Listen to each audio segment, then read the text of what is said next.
new to milling grains, and possibly are you overwhelmed by all the grain options that you have? Hard red, hard white, soft white, millet, quinoa, camus, einkorn, all the things. So how do you know which grain to now use for the recipe that you are doing?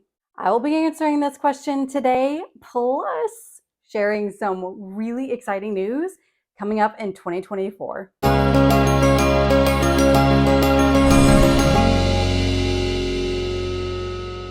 Hey y'all, welcome back to Grains and Grit. My name is Felicia, where I teach you all about real whole grains from a biblical perspective. I teach you all about milling that wheat, baking that bread with freshly milled grains, and just consuming that daily bread that Jesus told us to be praying for. So, you're new to milling wheat, and if you were baking beforehand, your options were probably just all-purpose flour or bread flour from the store. But now that you're actually milling your grains, you probably have quickly figured out that we have a lot more options, which is wonderful. And that's the beauty of fresh milled grains, but it also leads to some confusion as well. So in this video, it's not going to be an extensive of literally every single grain because that would be ridiculously long, but I will be categorizing basically amongst the actual wheats that we consider in this video. I'll be basically putting these into 4 categories. And again, this is the wheat variety. This is not including any sort of gluten-free grains. And again, not all grains like corn and rice. I'm going to give y'all just an overall view of what is out there, what your options are, what they're good for, and the skill level that I recommend for these particular grains. And I will be telling y'all some of my favorites as well and bonus combinations because yes, you can combine grains for your bread. And also, I will be sharing y'all some exciting news, and this is going to be great news for those of y'all, especially who are wanting to really expand your horizons when it comes to all the grains available to us. But first, let's get started with these 4 categories. First up is what I like to call our hard wheat varieties. These are actually your most common, and most likely, if you bought flour from the store, they're containing one of these 2 grains. And these 2 hard wheats are, you like my fancy labels? We have hard red wheat and hard white wheat. Now these 2 are considered your modern wheat varieties, but they are the best when it comes to your yeast breads. Their gluten structure is perfect to where they're going to really help that bread to rise, and they are the most common grains, thus they will be some of the cheaper grains. Now, again, I've done a video, if modern wheat kind of scares you, I've done a video explaining that modern wheat is not genetically modified, it has been hybridized, and I have those videos elsewhere if you want to know more. But these are not wheats to be scared of. You can buy them organic, you can buy them straight from the farmer. There are many, many options for these wheats. They're nothing to be scared of. These are the easiest ones too that I recommend to get started with. The hard red, the flavor of that is your typical whole wheaty type flavor. It's going to have that nuttier whole wheat. It's a delicious wheat. And there are many different varieties in that hard red wheat family that you can branch out from. But overall, a hard red wheat is great for a traditional whole wheat loaf. And the hard white is still strong enough to get to do very well for yeast breads, but it's a milder flavor. So if you don't like that whole wheaty type flavor, hard white is the way to go. It is going to give you a whiter type bread where a hard red is going to be a bit more brown. I don't know if you can even see, but a hard red wheat berry does have a reddish brown tint to it, where the hard white has a whiter tint to it as well. But either way, both of these are really great. They are excellent for beginners.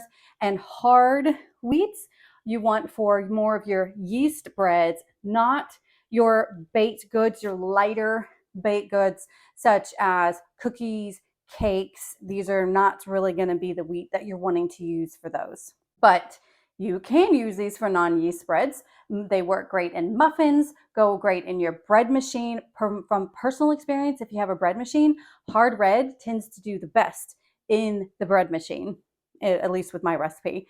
But you can use them for muffins, for pancakes, for waffles. You can use them for those flatbreads. Now your hard white, I definitely recommend if you like those French breads, French bread, baguette. So they're still yeast breads, but they are known for their milder flavor. And that is where your hard white really comes in handy. So I definitely recommend, if you can, to keep both on hand, because you're gonna want a different flavor depending on your bread, especially when it comes to your yeast breads. But either way, these are excellent wheats for your beginners and all skill levels. Now, one last thing to say about the hard wheats is you will start finding, if you start looking, some people like to distinguish between hard, say red or white, winter wheat, hard, red or white, spring wheat. Personally, I never pay attention to these. I don't really worry about it. Some of the deep artisanal bread people swear by a difference, but in just general bread breaking for me, keep it simple. I really have not noticed either way. A hard red is a hard red and a hard white is a hard white in my brain. Next category is our soft wheats. Now, I only have one here because I've recently discovered that there is another one. The main one that you know of is soft white wheat. If you have purchased flour from the store, if you've ever purchased Lily's flour, turn it around. It's the only flour that I personally have noticed in the flour aisle that uses a soft white wheat berry. All the other ones, all-purpose or bread flours, are usually using a hard red wheat. But your soft wheats are perfect for those lighter baked goods that you love, your cookies, your cakes, and of course your biscuits. So again, your soft white wheat, again, an easy wheat. It is still considered one of your modern type wheats, but it is a very easy wheat to work on. I highly recommend that you start off with it as a beginner, because you're going to want a wheat that works with your cookies and your cakes, where a hard wheat just kind of won't work there. It can also be used for your muffins, your pancakes, your cornbread, flatbreads, tortillas, those type of things. So it's still being a soft white wheat. It is a milder flavor. And I find that whenever you mill a soft white wheat, that it's the closest looking to all-purpose flour. It mills very, very fine, and it's a very white flour. So don't be freaked out. The germ in the bran is still in there, but it is just a lighter, fluffier flour. Now, one that I have discovered since then is they do have a soft red wheat. I've actually never tried it personally, but being a soft wheat, it's still a high moisture, low protein grain that can still probably be used for your cookies and cakes. I personally have never tried it. Not many people actually sell it. So if you have tried a soft red wheat, comment below so we can all know what it's like. It's like one of the few grains that I've never tried. Like, what's wrong with me?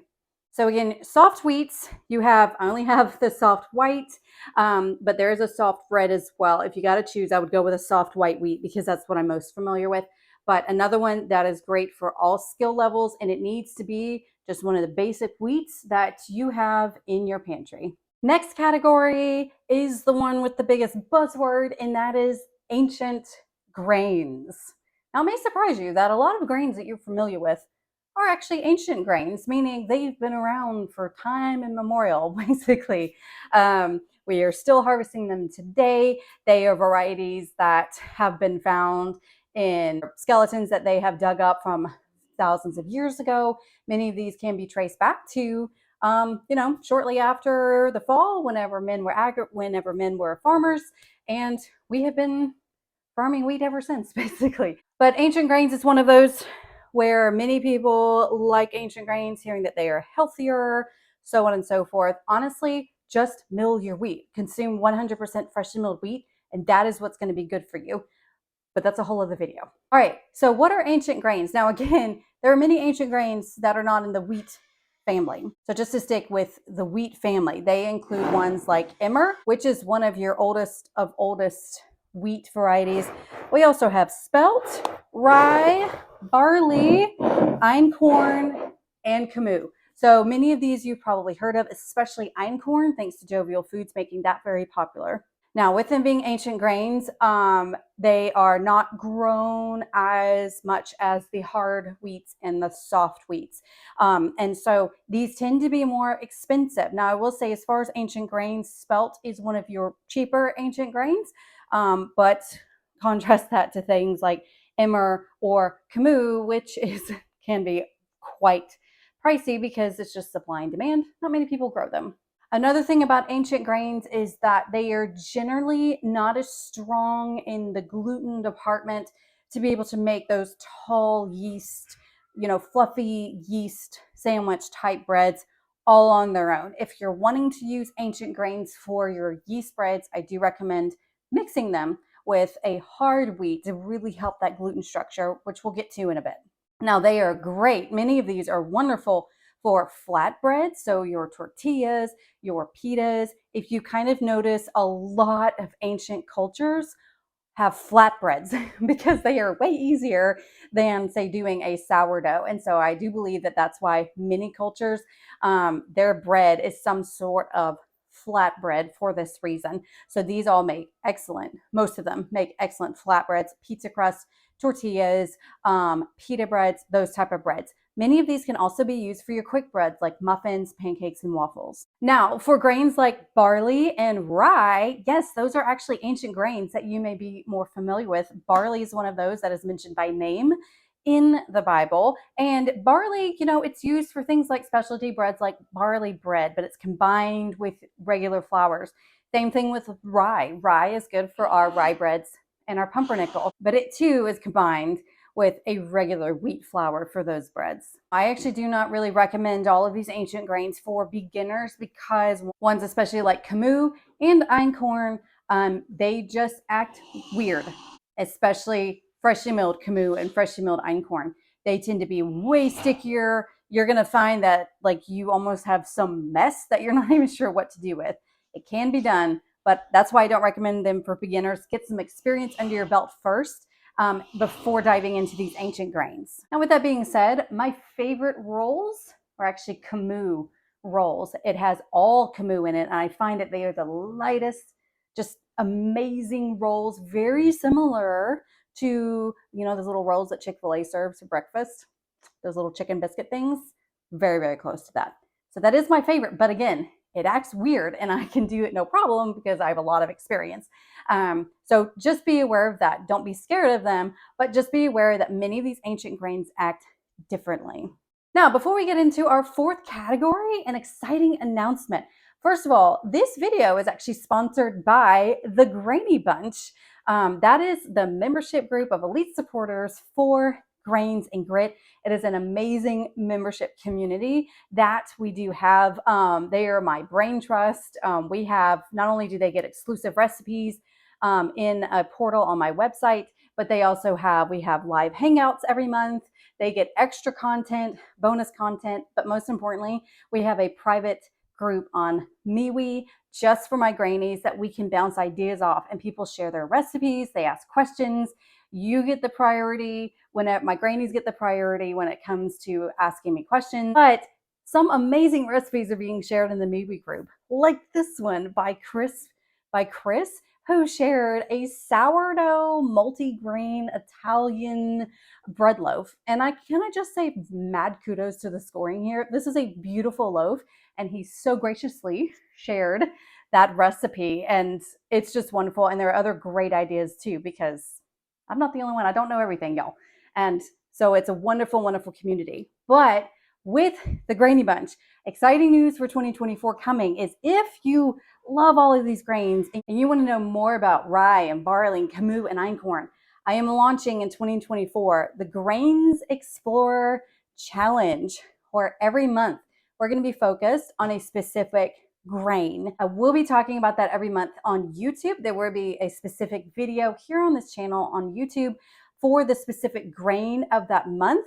But for the full adventure, that is actually for my Grainie Bunch. So you're going to want to sign up for the Grainie Bunch so you don't miss out, because with that, they're going to be getting bonus recipes, including extra video of how to make a whole meal of that grain, and so much more. So check out this challenge, and you can join it at any time during the year, depending on whenever you see this video.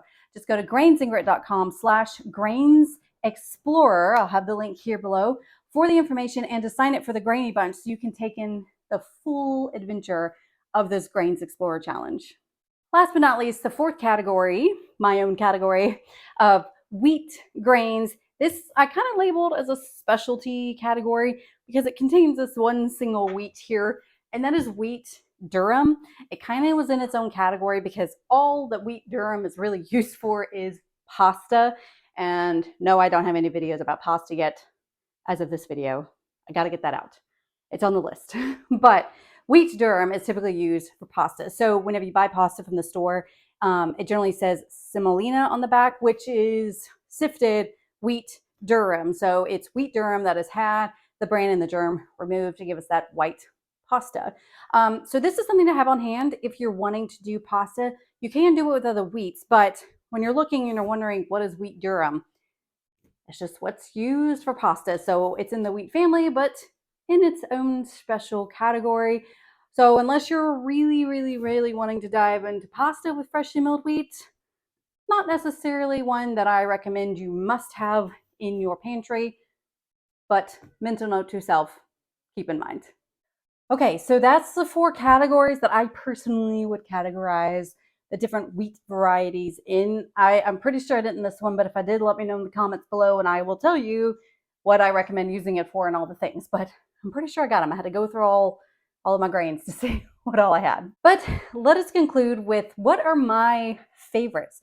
Do know these are not all the grains that I have in my pantry. I do have a bit of an obsession, but I have been milling for about 12, they're over a decade now, and certain grains have become my favorites, or I would say some are my staples. My absolute favorite sometimes changes, but ultimately my staples, my ride or die, the ones that I have to have on hand at all times is definitely my hard red, my hard white, and my soft white. That's my base, and I recommend every one of you have that as your base as well, because you can pretty much make anything with those 3 wheat varieties. So those are the ones that I make sure I have the most in stock. I use the most, those type of things. Now, branching out, some of my favorite combinations actually is for a yeast bread, 50% hard red, 50% hard white is really delicious. Another one is about 2 parts hard red wheat and 1 part spelt. That is a way to incorporate an ancient grain, and that can be used for a yeast bread, but it's just a really delicious flavor. Now, my ultimate favorite grain right now that I'm really enjoying using is actually camu. I made camu tortillas the other day that were perfection. I also love them in my rolls. It's now my go-to grain for rolls is camu.